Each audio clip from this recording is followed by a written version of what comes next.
boys attending a trade union meeting with their fathers are very conscious of the financial effect on them. Well, when I was at work, I used to get just under £3 a week. But now I only get 32 shillings. And pocket money, I used to get £1. Now I only get about 5 shillings. Well, I go to Boys Brigade, and that only costs me 2pence a week. But night school costs me about 4 or 5 shillings a week bus fares. And on the weekend, I can just go to the football match on a Saturday afternoon. Well, before, I could afford to go out with maybe £2 or £3 in my pocket, out with mates and enjoy myself. That would last a week. Now I only get about £1 pocket money. Doesn't go very far, that. I mean, by the time you go out with the lads, you go for a drink, you come back, you get about 4 bob. It's got to last you the rest of the week, that. And you can't afford cigarettes, you can't afford women, you can't go nowhere, really. £1 pocket money used to last a week, but you only get about 5 shillings now. It doesn't go anywhere. I've just lost interest in work now. Just have to think about it, what you're going to do now for the career. Why have you lost interest in work? Well, I've been on the door a month. It doesn't seem as though I'm going to get a job now. Yeah, you get fed up just sitting in the house reading books all day, you know. When it comes to night time, you just start watching the telly. I mean, when you were at work, you were like occupied, you know. You had something to do at work, you know. When you come home, watch your telly, you'd like it, you know, but when you just sat in the house all day, telly comes at night time, you know, you don't want to watch it, you know. You feel fed up with the thing. When you go out with the lads, you like to enjoy yourself. But you can't enjoy yourself if you haven't got any money. Why not? Well, when you go out with them, they expect you to go to the same places as they do. But when they go to the pictures, you spend your money on the pictures. You're left with buttons. It's hard even to pay for your bus fare, never mind going in the pictures. And it affects your hobbies and all. If you're saving records, you can't afford to buy a record a week if you're on the door. So you have to cut down on all your things. You can't be expected to enjoy yourself when you're on the door. You know, very rare I go out with a girl now. You know, well, you can't really get very far on about 15 shillings with a girl. Because you can't afford to take them out every night. I'm only getting 10 shillings now. I was used to about 25 shillings. Well, when you take them out, you more or less have to pay for everything that they have. So when you take them out once, that's about all you can do. Do the girls ever offer to pay for you? Well, they offer, but it's more or less accepting charity, taking it from them. Well, you feel awful taking it, don't you? Boys are concerned with entertainment. Men are concerned with feeding their families.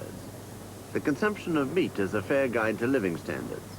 To what extent have the butchers of West Hartlepool been affected by unemployment in the town? Well, oddly enough, my business hasn't suffered at all. As a matter of fact, over Christmas and New Year, we had an all-time record. Now, don't ask me why or how. This is contrary to all my expectations, but the facts prove, the figures prove, and my accountant can substantiate it, that I had an all-time record, both for volume and money and every other way, I'm delighted to say. Have you got no way of accounting for this while there are 3,000 unemployed in West Hartlepool? Well, boastfully, yes, because I give good value for money, and I think now people find it's better to take the trouble to get that bit extra value and travel another 100 yards if necessary to get it. Conversely, you see, I think that when we've got an era of full employment and prosperity, which we all desire, let's make no mistake about it, we don't want to have people unemployed. That's obviously nonsense. But they get a little careless. They tend to go just to the nearest shop at hand, pop in, spend the money. Now, I'm not saying that all the shopkeepers are villains. I don't want any misconstruction about that either. But there are better values in some places than others. Now, you may say this is boasting. Well, it's boasting. But oddly enough, since times have become worse in figures of unemployment, so has my business prospered.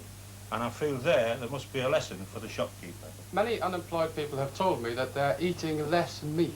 How do you account for this in the light of your own experience? Well, it just doesn't apply in my case. People are not eating. One can see that they're not eating less meat. In my case, they are eating more meat. And I think it's terribly difficult in a business the size of mine, which covers the entire spread of the town, to say that people are eating, say, more stewing beef and less well, fillet steaks and such like, which are always scarce anyhow, let's face it. I don't think that there's any change in the habits of the people. If it's here, it doesn't come to my business, and I'm not seeing it yet. I've got no evidence of that. Not all the butchers in the town share that point of view. Well, things have dropped a little bit during the last 6 months or so, with so many people being out of work. Some people don't come in for meat now, I don't think they can afford it. We have other people now, instead of getting a joint the weekend, they maybe get half a pound of chops or a pound of chops. People buying smaller joints.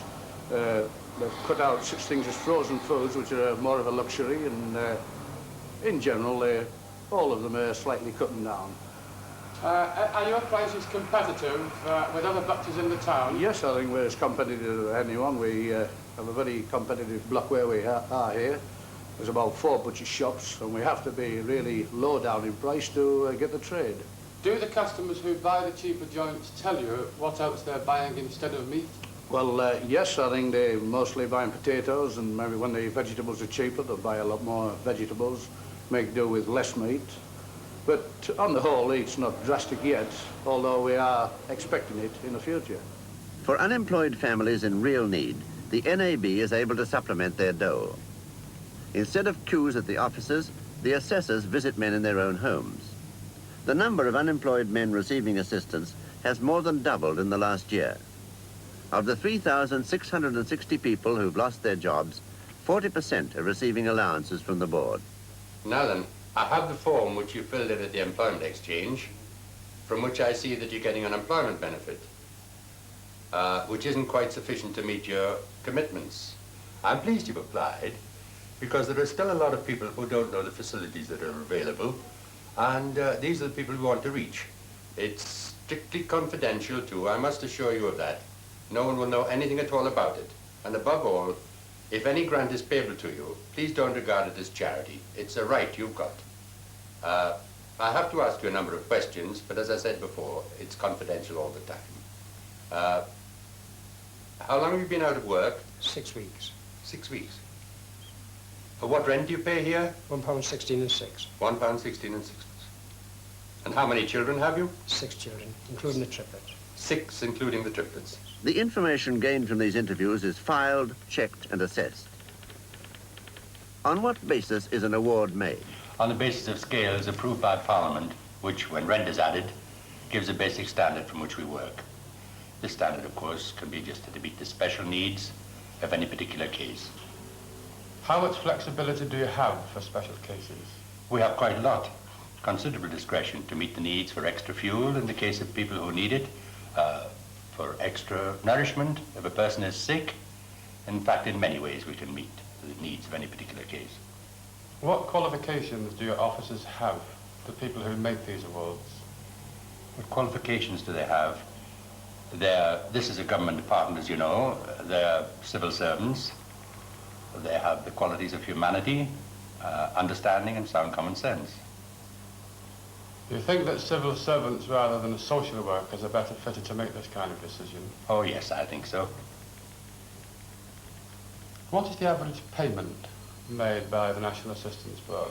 It varies, of course. The size of the family, the amount of rent a man pays has an effect on the allowance he'll get. But in general, and in the northeast region, the average supplement to the unemployment benefit is 30 shillings and 7pence a week. How do you encourage the eligible people to apply? By all the means we can. We have leaflets and posters in every post office and employment exchange in the country. We have our contacts with the various organizations, the voluntary organizations. We do our best to encourage people who are entitled, or who we think are entitled, to apply as soon as they can. Are you satisfied that all the people who are eligible do apply? Well, we try to reach them, but we can't tell, of course, who needs. The facilities are available. We try to spread them as widely as we can, but we can never tell whether everybody who is entitled to it is getting it. Even with national assistance, prolonged unemployment creates difficult financial problems for some people. They're not completely destitute, but their reserves are gone, if they ever existed, and the family is wholly dependent on unemployment pay and any supplementaries it can get. The effects are more evident on families like this, and they tend to become increasingly despondent. Well, I've been out of work 8 months now, and things are getting pretty grim, like. can't do justice to the children, you can't get them the proper food and clothing. How much were you earning when you were employed? About £18 a week. And how much unemployment pay do you get now? I get £6 from the labour, and it made up to £8 with the National Assistance Board. Do you get any other kind of assistance? No, I don't get no assistance from anywhere. Well, do you get free meals? Free meals for the children, but the youngest one, Kenneth, won't stop at school for these. The oldest two get theirs late. Did you have any savings or any commitments when you finished work? Well, I had no savings, no, and commitments, I'm paying for them now, like £2.15 a week. That's things that you bought when you were still in work? Yes. Well, how else do you break your budget down? How do you spend the £8 a week? Well, there's like 31 shilling for the rent, like, and then there's 9 shilling for coal, £2.15 for tickets that we've had, electric light, 3 shilling a week, and then there's the gas, money for the gas. What about food? How much on food do we? Oh, about £2 a week. Food. Mrs. Coomer, how do you feed a family of 6 on £2 a week? One has to. You have to just go around and find the cheapest stuff you can find. How many meals a day do you have? Me and my husband have one we do without to give the children. We won't let them go without. What do you have for your 1 meal a day? Oh, we have a dinner, and that's all. But the children do get everything. How do you go on for meat? Oh, I only get the stewed meat, you know. Half a crown's worth, that's all I get. Do you manage meat every day? Well, I usually get a shilling's worth of mincemeat.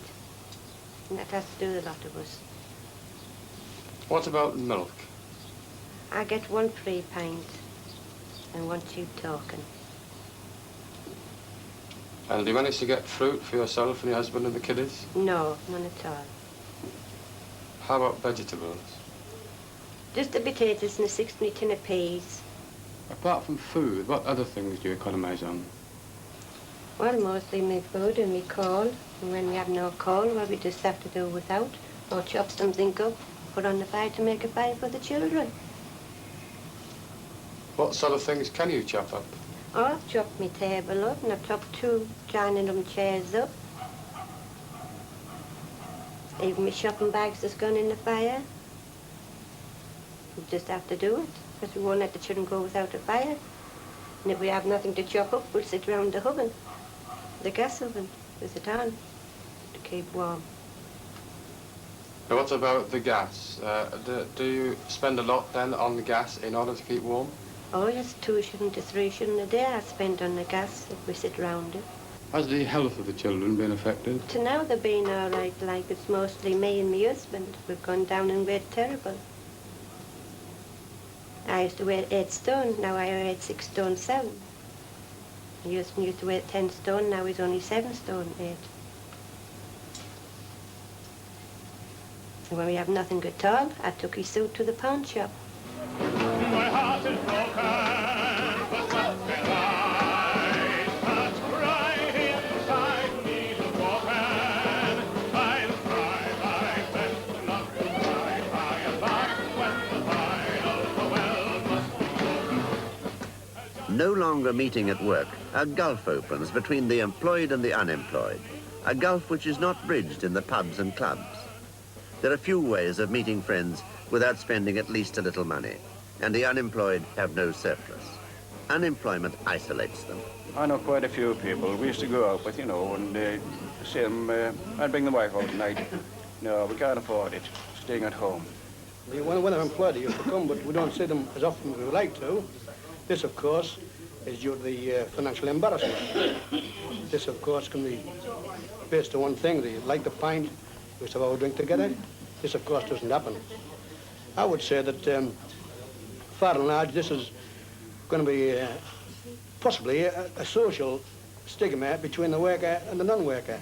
We hope not, but we want to try to, wherever possible, keep our relationships and our friendships that we have done over the past. But I often think, you know, when you talk about things like this, that the discussion about